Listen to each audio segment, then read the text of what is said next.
This is Matt and Jesse from the Dice of the Round Table. Please subscribe to the channel, like the content if you appreciate it, comment so she can be in more of these, please.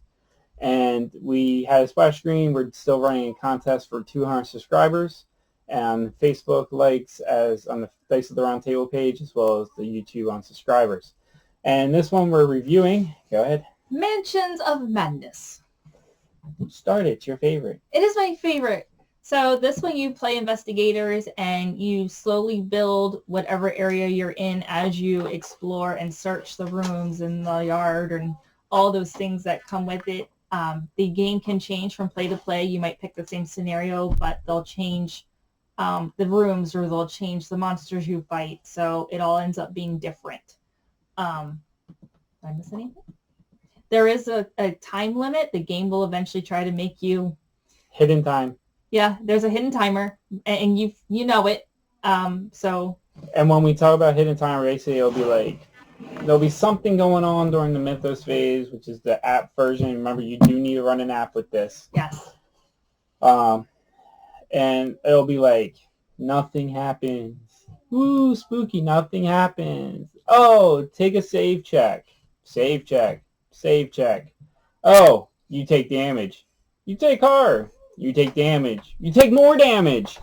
Game over. Or last night, hurry up. The person needs the ingredient. Did it. Hurry up, please. They need the ingredient. Did it. Poof. They're dead. Game over. Nice try. Come back again. Pretty much. So, hidden timer puts pressure on. Anyway. So, components. The components are really well done for the most part. The monster bases, however, are not well done. They can stand up by themselves, most of them, so we don't even use them. The app keeps track of all the information for you, so they're not necessary. They're not even in the box. I basically cut the little stem off and based them on clear plastic round ones because you really can't have more than 2 of these in one tile. And we have had 6 or 7 monsters in the same tile. This is a leftover aspect of first edition that was not necessary.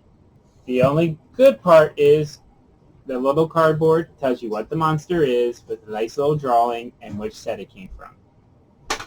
Otherwise, waste of plastic. Just buy round bases, FFG. Why? At least on the care investigators, they just put a little gray base on them that's circled. End of story. You could have did the same thing with the monsters. And Why? We did have to label all of the bases on the underneath, so we knew Characters. Yes, investigators. the investigators, so that we knew several which was of which. them. They kind of look similar. Just a little bit. But now that they're painted, they don't.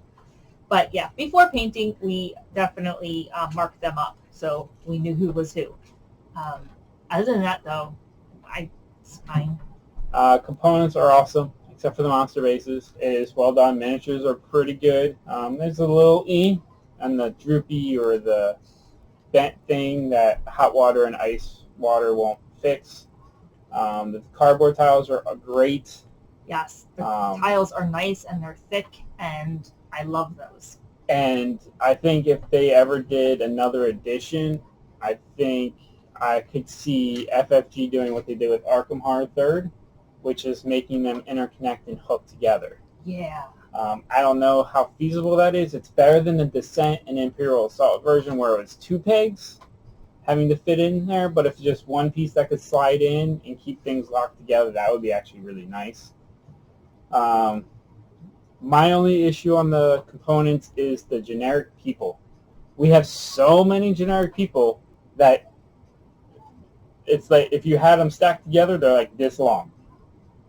And trying to find those generic people like a cardboard token. Oh, yeah, the little... cardboard token people. Yeah, the cardboard token people. Yeah, Last night we were playing, and we literally just took other investigators we weren't using to replace. So someone's like, have a security guard. Okay, here's the police officer. One was some lady in a science lab. So we weren't playing with the investigator with the science the white scientist coat on, and I Black put her in there for Yep. that, and it made it actually look a lot better. Actually, It did. Anyway, so that's components. Gameplay. Gameplay is a bit rough because you never know what to do, and then sometimes you get boxed in and you're by yourself away from everybody else and alone, and that's not always a good thing, but you never know if that's going to be the case. So yeah, try to stick with other people if you can, and that works a little better. Well, anyone who does role-playing or adventuring co-ops, you never split the party. Keep them in pairs. Someone who can fight and someone who can do something else. That's usually best. There's a lot of red herrings. Almost every mission, there's a lot of red herrings, so it's like, which search tokens do you go to? Do you need to do that? We always fall in the trap of trying to get them all. It's Pokemon to us, apparently. So, yeah, so it's very... Gameplay is well designed. It's not a game that we have to look up rules. The rules are very streamlined and very right to the point. And when the app tells you to roll for things, you always know what is expected of you. And the symbolism on the iconography, that's the word. Iconography is spot on, perfect representation. Yep. Theming? Theming's great. I mean, for Cthulhu, you're investigating a house or a yard or something. So I think there's even one where you're investigating a cemetery. So the theme is perfect. There's one we keep wanting to do. It's like a 6 hour. It's a 6 hour game. But it's multiple boards you go investigate. That's on our wish list to do at some point.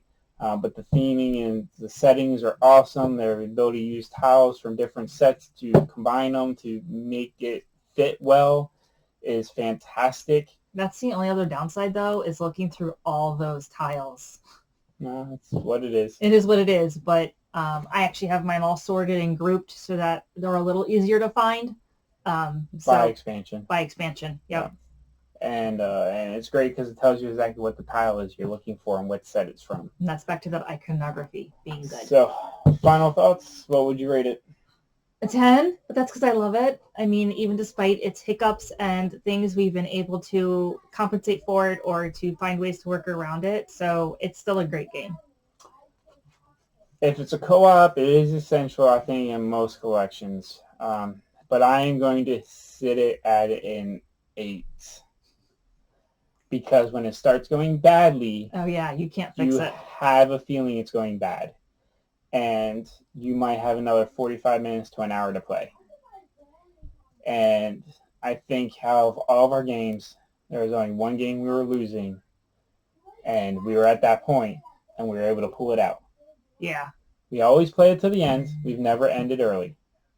However, it just becomes a drag at some point of knowing, like, this is going to be bad.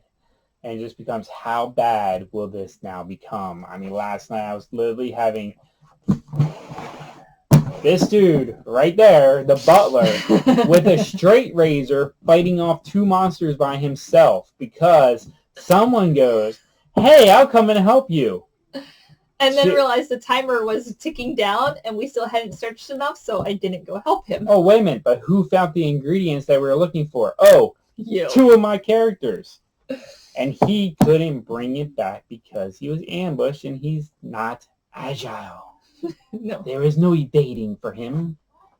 It's a Hail Mary evade. So, yes. But, yes. So, that's Mansions of Madness, 2nd edition by FFG Games.